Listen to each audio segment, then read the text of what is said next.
Good morning students. Lesson number 11 class 12 किरण प्रकाश की part number 2।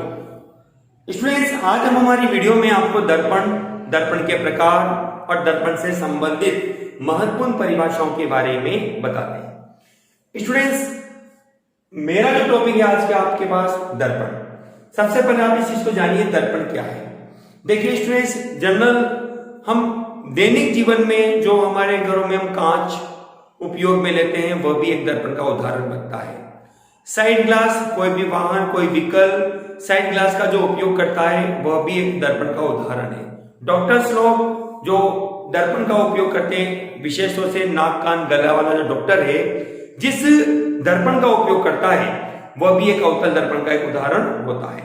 तो students, हम यहाँ पर आज हमारी वीडियो में आपको दर्पण के बारे में बताएंगे। दर्पण क्या है, दर्पण का निर्माण किस तरह से किया जाता है। देखिए स्टूडेंट्स, किसी भी दर्पण का निर्माण करने के लिए एक गोलीय कोश आपके पास होता है। कांच का एक गोलीय कोश होता है। इस कांच के गोलीय कोश के एक भाग को काटकर दर्पण बनाया जाता है। ये स्टूडेंट्स, मैंने कांच का गोला बनाया है जो कि अंदर से रिक्त है। ठीक है, मैंने इसके एक भाग को काटा।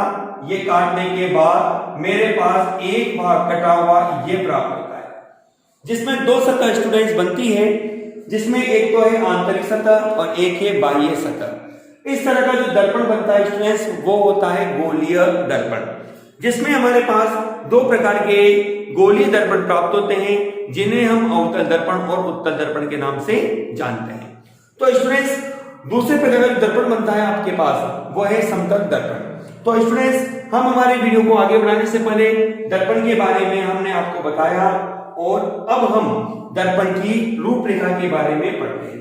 तो स्टूडेंट्स, दर्पण जो हमारा मेन उद्देश्य है, दो प्रकार के आपके पास दर्पण बनते हैं, जिनको हमने नाम दिया समतल दर्पण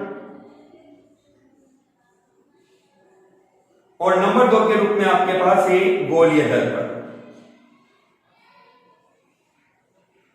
समतल दर्पण की विशेषता के रूप में स्टूडेंट्स हम इस बात को जानते हैं, हमारा फर्स्ट पॉइंट बनता है समतल दर्पण। हम पहले समतल दर्पण को पढ़ेंगे। समतल दर्पण क्या है स्टूडेंट्स? समतल दर्पण की विशेषता में हम कहते हैं कि पारदर्शी कांच, समतल पारदर्शी कांच की एक सतह पर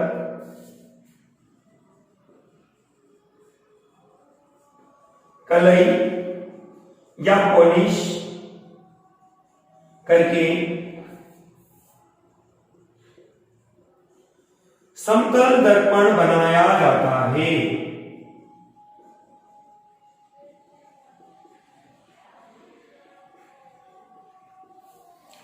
स्टूडेंट्स, दर्पण के बारे में मैंने आपको बोला, दर्पण क्या है। सामान्यतः हम हमारे दैनिक जीवन में जिस दर्पण का उपयोग करते हैं वह एक समतल दर्पण का ही हमारे पास एक उदाहरण बनता है। समतल दर्पण के रूप में हम ये कहते हैं कि पारदर्शी कांच की एक सतह पर कलई या पॉलिश करके हम दर्पण को बनाते हैं। स्टूडेंट्स, इस दर्पण की 3 विशेषताएं हमारे पास होती है। नंबर 1 के रूप में अपन कहते हैं पार्श्व प्रतिबिंब। इस दर्पण के द्वारा जो भी प्रतिबिंब बनता है वो पार्श्व प्रतिबिंब होता है। जैसे एग्जांपल के तौर पर स्टूडेंट मैं आपको कहता हूं, मेरे पास यह एक अक्षर है जिसको मैंने नाम दिया P, कोई भी एग्जांपल है।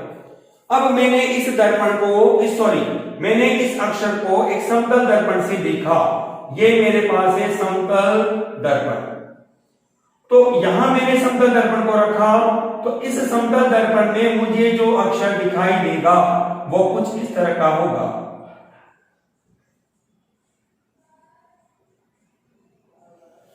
इस तरह का जो प्रतिबिंब होता है स्टूडेंट, उसे हम कहते हैं पार्श्व प्रतिबिंब। इस तरह के प्रतिबिंब को पार्श्व प्रतिबिंब के नाम से जाना जाता है। दाएं से बाएं और बाएं से दाएं की स्थिति यहां पर प्राप्त होती है।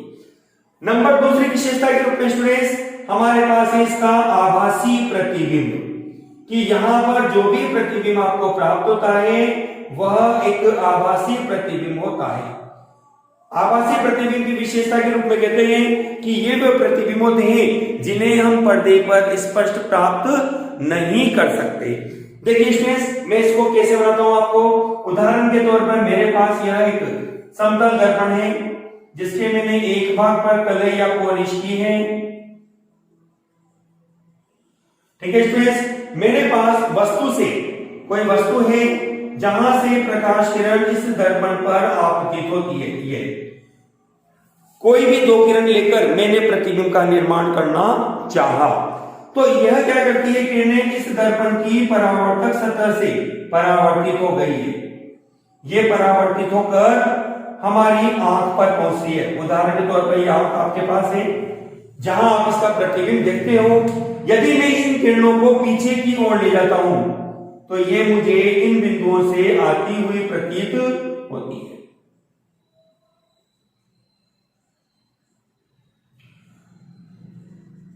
इस तरह से ये बिंदु ए बना जो कि आपके पास वस्तु है, और ये बिंदु आपके पास बनता है ए डैश, जिसे हम आभासी प्रतिबिंब के नाम से जानते हैं। तो स्टूडेंट्स, इस तरह से आपके पास यहां समतल दर्पण के द्वारा बने प्रतिबिंब में आपने दो विशेषताओं को देखा।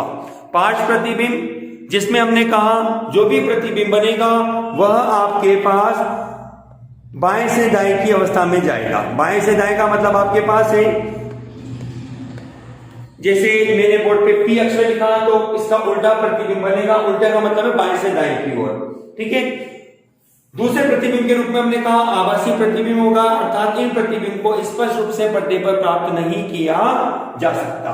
स्टूडेंट्स, तीसरी विशेषता, मैं तीसरी विशेषता को यहां लिख रहा हूं। इसकी तीसरी विशेषता के रूप में हम कहते हैं स्टूडेंट्स यहां पर कि वस्तु की दर्पण से दूरी, वस्तु की दर्पण से दूरी एवं दर्पण से प्रतिबिंब की दूरी बराबर होती है। प्रतिबिंब की दूरी बराबर होती है।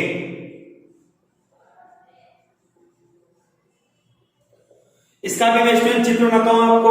उदाहरण के तौर पर जैसे मेरे पास यहां एक दर्पण है जिसमें मैंने यहां एक मोमबत्ती को रखा, यह,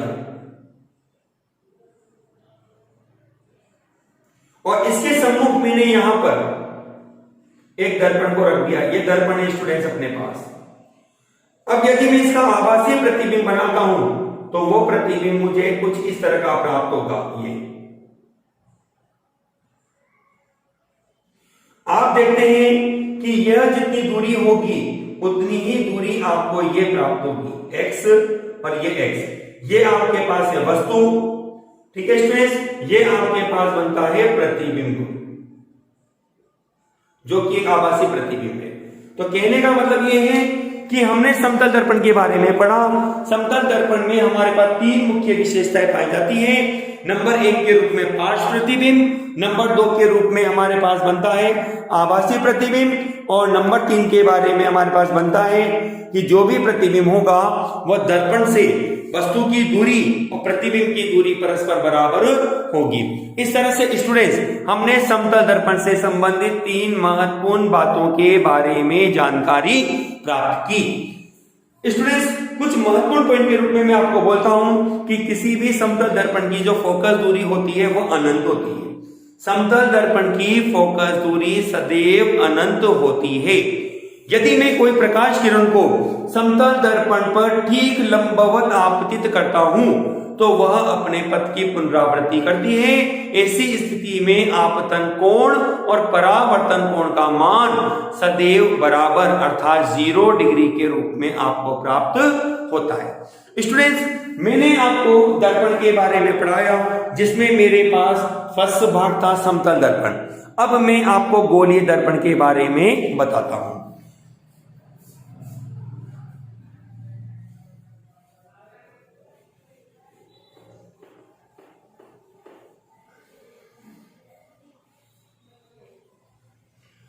चलिए स्टूडेंट्स, अब हम आते हैं गोलीय दर्पण पर। गोलीय दर्पण क्या है? सबसे फर्स्ट सवाल हमारे पास यही बनता है, जिसके बारे में हम ये कहते हैं, अभी मैंने आपको थोड़ी देर पहले बोला था कि किसी कांच के गोलीय कोश, यह कोश का मतलब है खोखला गोला, जिसके आपने एक भाग को काटा, ये एक भाग कटा हुआ है।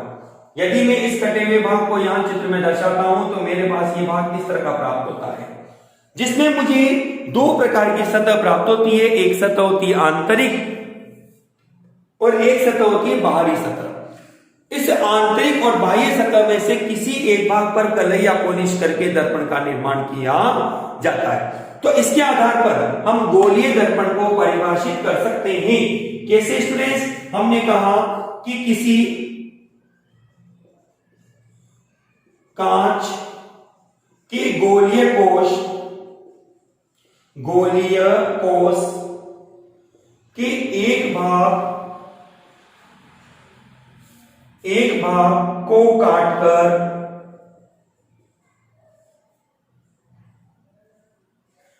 दर्पण बनाया जाता है।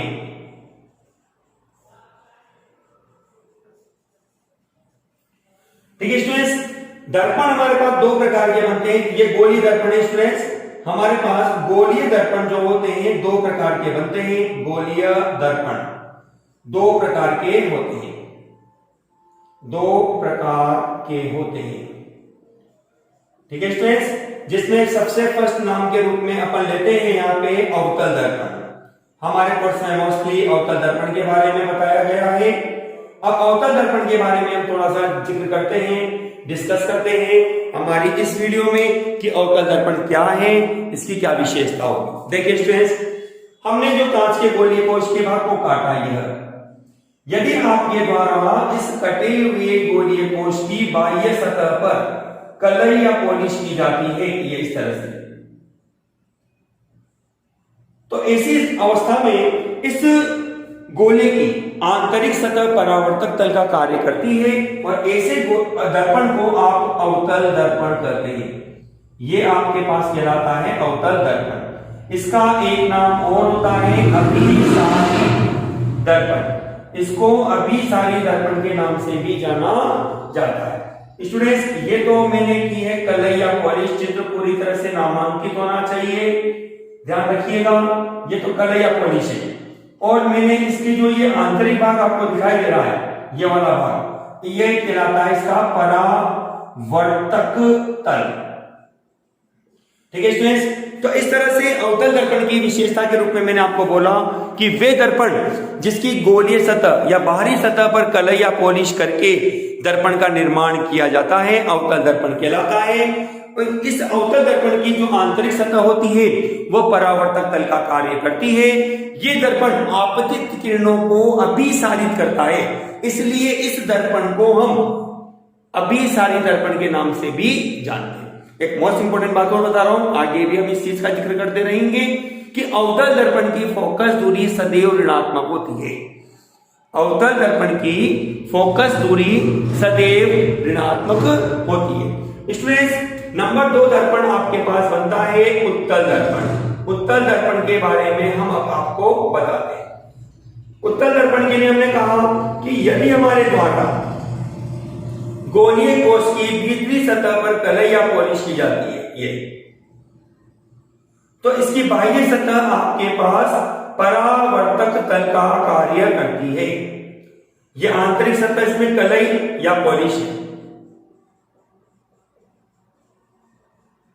ठीक है स्टूडेंट्स, ये दर्पण आपके पास कहलाता है उत्तल दर्पण,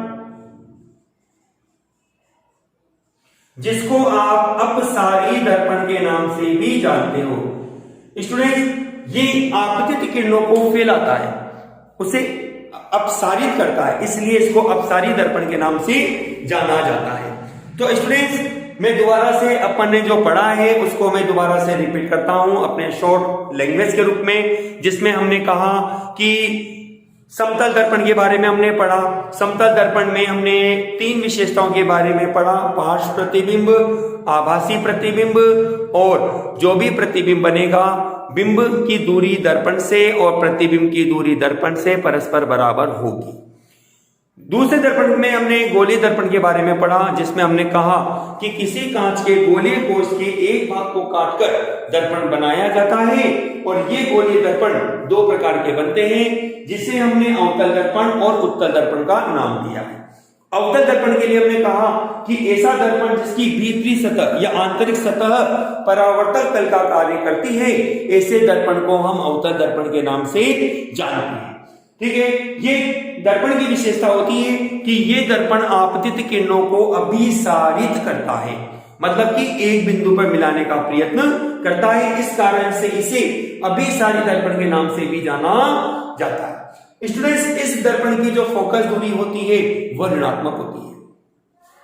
दूसरा दर्पण अपने पास था उत्तल दर्पण, जिसके बारे में हमने आपको कहा कि वे दर्पण जिसकी बाह्य सतह परावर्तक तल का कार्य करती है, ये दर्पण आपतित किरणों को अपसारित करता है, इसलिए इस दर्पण को हम अपसारी दर्पण के नाम से भी जानते हैं। इस दर्पण की फोकस दूरी धनात्मक होती है।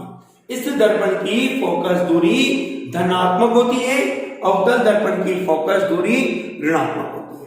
ठीक है स्टूडेंट्स, इस तरह से हमने अभी तक हमारी इस वीडियो में हमने दर्पण के बारे में बताया।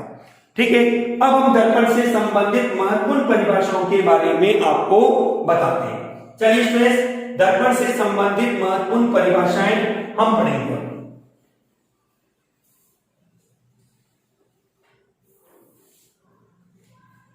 महत्वपूर्ण परिभाषाएं।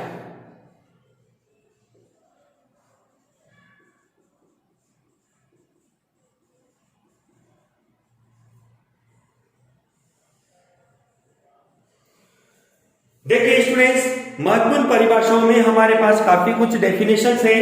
ये एग्जाम की दृष्टि से तो नहीं, लेकिन न्यूमेरिकल की दृष्टि से ये डेफिनेशंस काफी इंपॉर्टेंट होती है, जिसमें हम सबसे पहली परिभाषा आपके सामने लेते हैं नंबर 1 के रूप में द्वारक। मैं स्टूडेंट्स बोर्ड पर कुछ परिभाषाओं को लिखता भी चला जाऊंगा कि परिभाषा के रूप में ये परिभाषाएं किस तरह से आपके द्वारा परिभाषित की जा सकती है।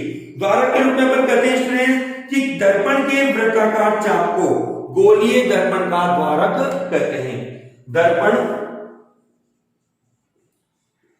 के वृत्ताकार चाप को द्वारक कहते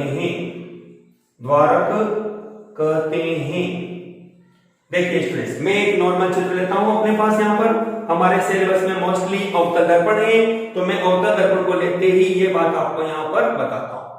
यह आपके पास है अवतल दर्पण, जैसा कि अभी थोड़ी देर पहले हमने यहां डिस्कस किया है कि इसकी आंतरिक सतह परावर्तक तल का कार्य करती है।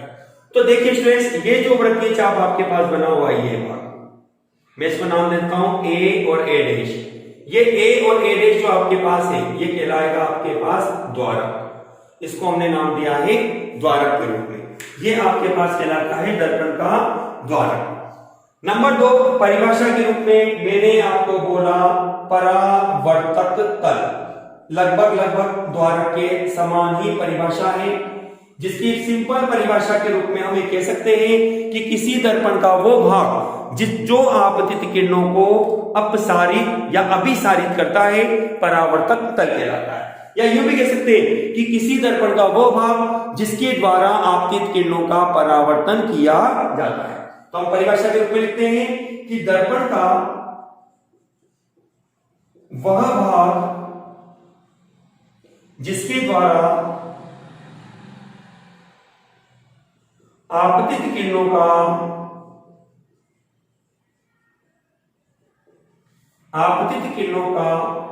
परावर्तन किया जाता है। ठीक है, चलिए नंबर 3 आपके पास परिभाषा के रूप में है स्टूडेंट्स ध्रुव। ध्रुव को हम लिखेंगे P से, जिसको इंग्लिश में पोल कहा जाता है। तो सिंपल सी परिभाषा के रूप में अपने पास बनता है स्टूडेंट्स कि किसी भी दर्पण का जो परावर्तक तल होता है, उस परावर्तक तल का जो मध्य बिंदु है वो आपके पास ध्रुव कहलाता है। दर्पण के पृष्ठ का जो मध्य बिंदु है वह ध्रुव कहलाता है। हमने परिभाषित किया इसको, दर्पण के पृष्ठ या परावर्तक पृष्ठ का मध्य बिंदु ध्रुव कहलाता है।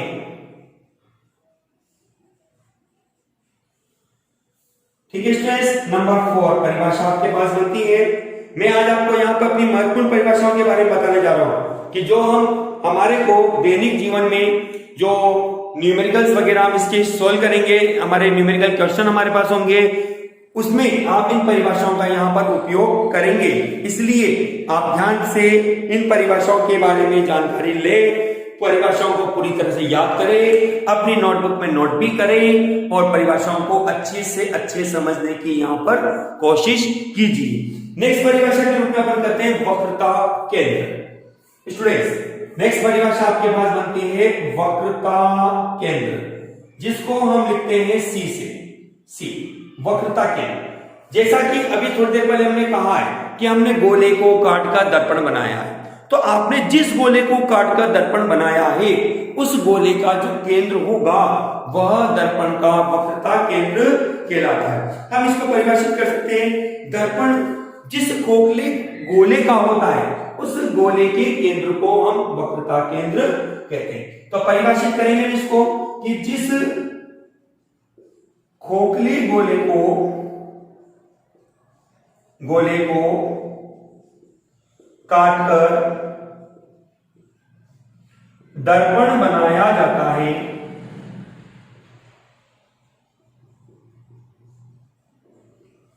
उस गोले का केंद्र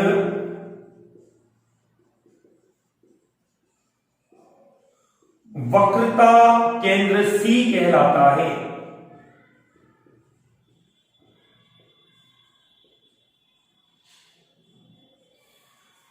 ठीक है स्टूडेंट्स, नेक्स्ट डेफिनेशन के रूप में अपन कहते हैं नंबर 5 वक्रता त्रिज्या,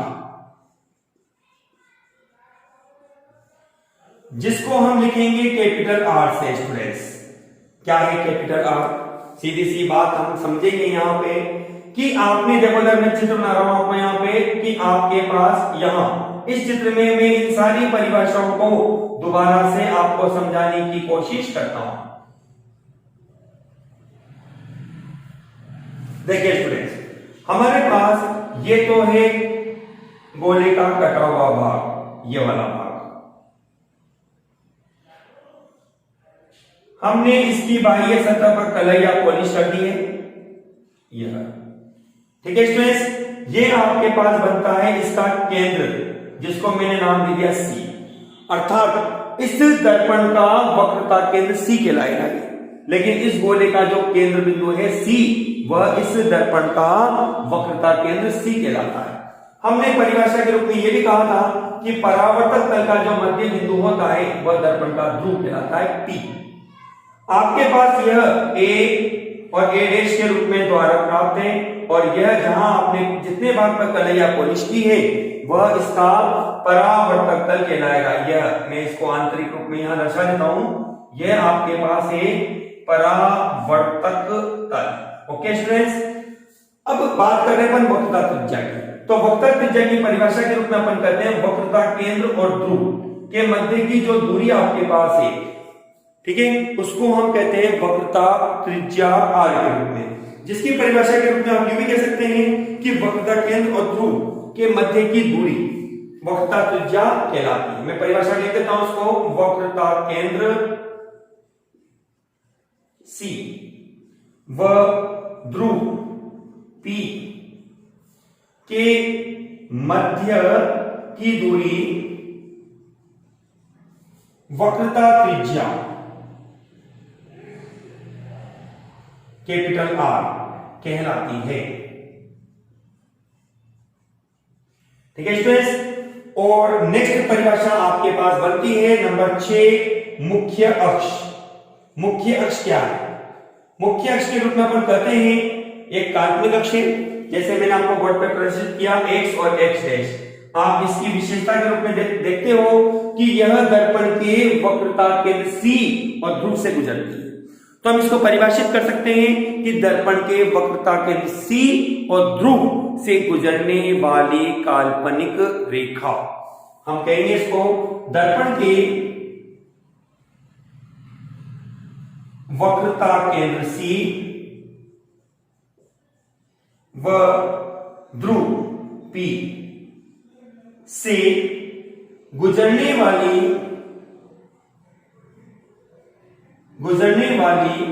काल्पनिक रेखा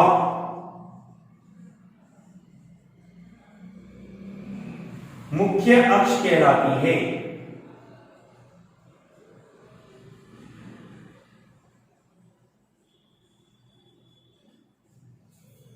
ठीक है स्टूडेंट्स, इस तरह से स्टूडेंट्स हमने दर्पण से संबंधित कुछ महत्वपूर्ण परिभाषाओं को पढ़ा, जिसमें फर्स्ट परिभाषा द्वारा, परावर्तक तल, ध्रुव, वक्रता केंद्र, वक्रता त्रिज्या और मुख्य अक्ष जिसमें प्रमुख है।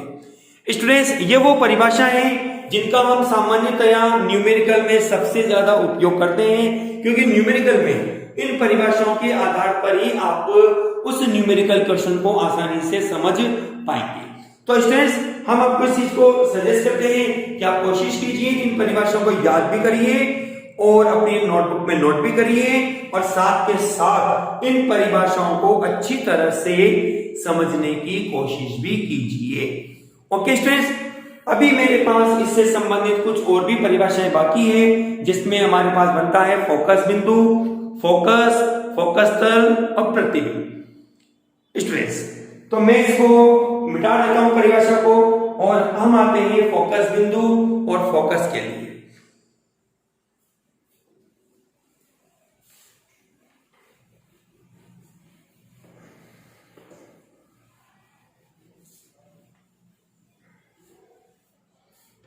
देखिए स्टूडेंट्स, हमने यहां पर फोकस बिंदु और फोकस के बारे में अगली परिभाषा पढ़ेंगे। फोकस बिंदु, फोकस,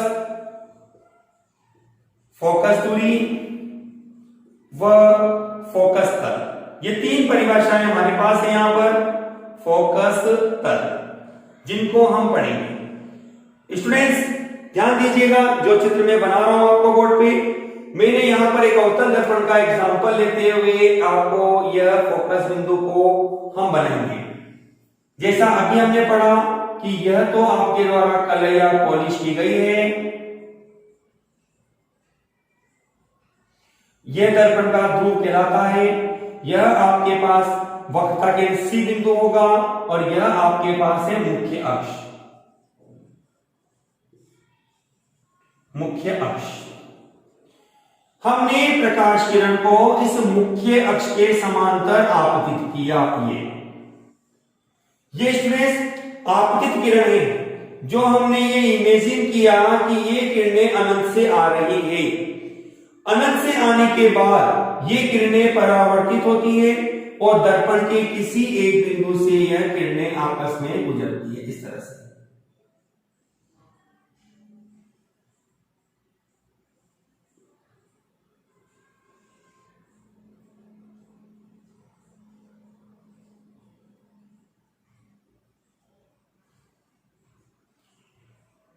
ठीक है स्टूडेंट्स, ये जो बिंदु आपको प्राप्त होता है, ये बिंदु जहां प्रकाश किरणें अनंत से आती हुई परावर्तन के बाद जिस बिंदु पर वास्तव में मिल रही है, ऐसे बिंदु को हम उस वस्तु का प्रतिबिंब कहते हैं, और इस बिंदु को हम फोकस बिंदु के नाम से जानते हैं। स्टूडेंट्स इस फोकस बिंदु से जो ध्रुव की जो दूरी बनेगी उसको हम फोकस दूरी कहते हैं, और इस फोकस बिंदु के लंबवत जो तल गुजरता है, ये देखिए स्टूडेंट्स, ये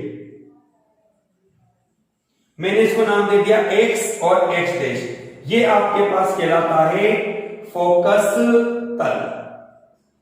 ये फोकस तल कहलाता है स्टूडेंट्स। इसी तरह से हमारे पास उत्तल दर्पण में भी ये व्यवस्था बनाई जा सकती है स्टूडेंट्स। उत्तल दर्पण के द्वारा जो भी प्रतिबिंब बनता है वो आपके पास आभासी होता है।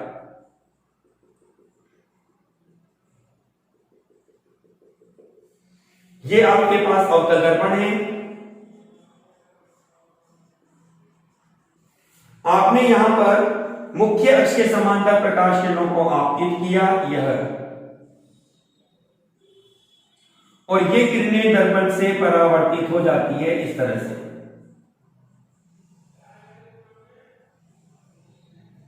ठीक है स्टूडेंट्स, यदि हम इन किरणों को पीछे की ओर ले जाते हैं तो हमें ऐसा प्रतीत होता है कि ये किरणें हमें इस बिंदु से आती हुई प्रतीत होती है।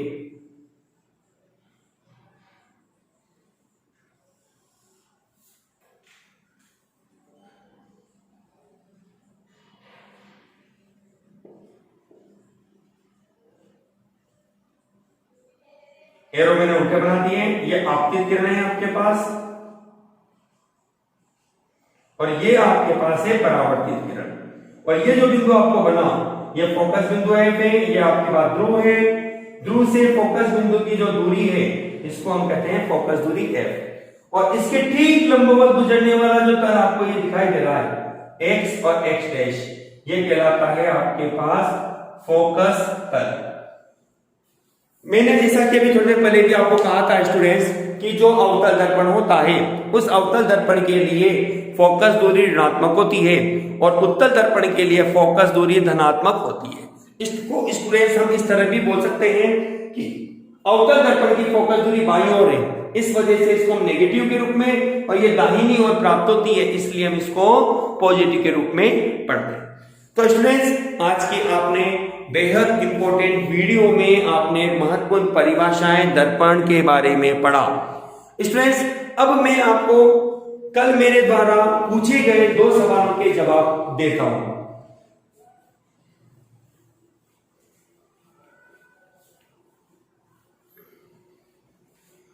स्टूडेंट्स, कल मेरे क्वेश्चन का पहले क्वेश्चन का आंसर है जिसमें मैंने आपको पूछा था कि प्रकाश का सर्वाधिक वेग कहां होता है और कितना होता है।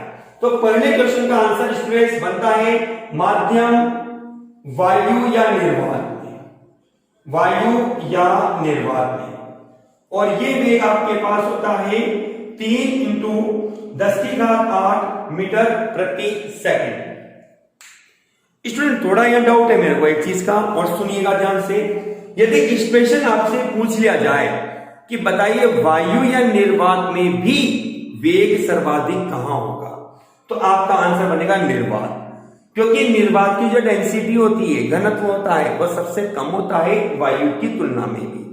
ठीक है, हम निर्वात का सामान्यतः 1 मानते हैं अपवर्तनांक, और जबकि वायु का हमारे पास बनता है 1.00023 के रूप में। तो एक तुलनात्मक रूप से हम कहते हैं कि दोनों में कुछ डिफरेंस है, लेकिन इक्विलिब्रिटी के रूप में हम कह देते हैं भाई दोनों ही बराबर है। तो हम जब दोनों को जिक्र करते हैं तो दोनों को एक समानता के रूप में हम बोलते हैं वायु या निर्वात। सवाल नंबर 2 के रूप में आपके पास था स्टूडेंट, यदि आपके पास आपतित किरण जो है वो परावर्तक सतह के साथ 30 डिग्री का कोण बनाकर आपतित होती है। सुनिएगा ध्यान से, बहुत प्यारा सवाल है। यह आपके पास चित्र है, यह हमने कहा कि आपतित किरण जो है वह परावर्तक सतह के साथ 30 डिग्री का कोण बनाती है। ये आपने बना दिया अभिलंब। सवाल को ध्यान से सुनिएगा। कल का जो सवाल था कि यदि आपतित किरण परावर्तक सतह के साथ, परावर्तक सतह ये होती है आपके पास जानकारी के रूप में आपको कल बताया गया था, परावर्तक सतह के साथ 30 डिग्री का कोण बनाती है, तो आपको बताना है कि परावर्तित किरण जो अभिलंब के साथ कोण बनाएगी उस कोण का मान क्या होगा, ये आपको यहां पर ज्ञात करना था स्टूडेंट्स। ठीक है, चलिए हम इसको भी ज्ञात करते हैं। हमने अभी तक पढ़ा है कल की वीडियो में कि जो भी कोण बनता है वो अभिलंब के द्वारा बनता है। तो स्टूडेंट्स, आपको ये 30 डिग्री का कोण दे रखा है ये कोण, तो आपको ये पता करना है कि ये शेष कोण कितने डिग्री का होगा, जो कि I बराबर होगा 60 डिग्री का। ठीक है स्टूडेंट्स, तो इस आधार पर ये कोण भी आपको बनेगा कितने डिग्री का, 60 डिग्री का। तो हम जानते हैं इसलिए एंगल आई बराबर एंगल आर बराबर कितना डिग्री होगा, 60 डिग्री आपका आंसर बनता है। मतलब इस कोण के आधार पर हम ये कह सकते हैं कि यहां आपतित किरण और परावर्तित किरण अभिलंब के साथ 60 डिग्री का कोण बनाएगी। ओके स्टूडेंट्स, अब जैसा कि मैंने आपको बोला है, हम हमारी वीडियो में डेली 2 सवाल आपके सामने पूछेंगे और दोनों सवाल काफी मजेदार सवाल होंगे, जैसा आज आपने देखा। आज का हमारा क्विज जो कि हमारा क्वेश्चन है, उस क्वेश्चन में मैं आपसे 2 महत्वपूर्ण सवाल पूछता हूं। नंबर 1 के रूप में आज का क्विज आपके पास है ये नंबर 1 क्वेश्चन में है आपके पास समतल दर्पण की फोकस दूरी कितनी होती है, फोकस दूरी कितनी होती है।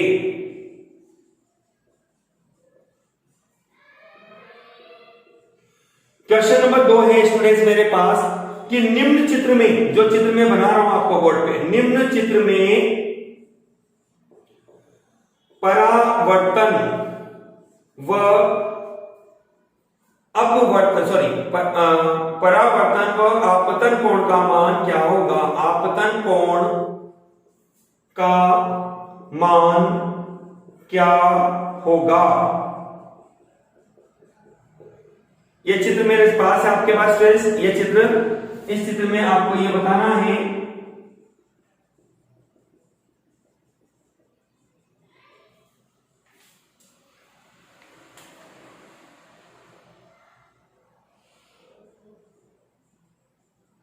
ये आपके पास है आपतित किरण, ये आपके पास है परावर्तित किरण।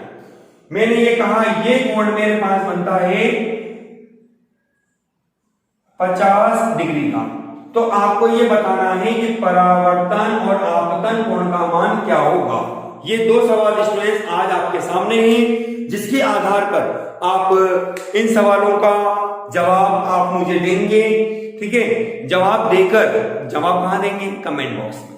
आप जवाब को कमेंट बॉक्स में डालिए, जवाब को स्पष्ट लिखिए, वीडियो को पूरा अवश्य देखिए, आपको इनके जवाब हमारी ही वीडियो में मिलेंगे। Okay students, thank you students.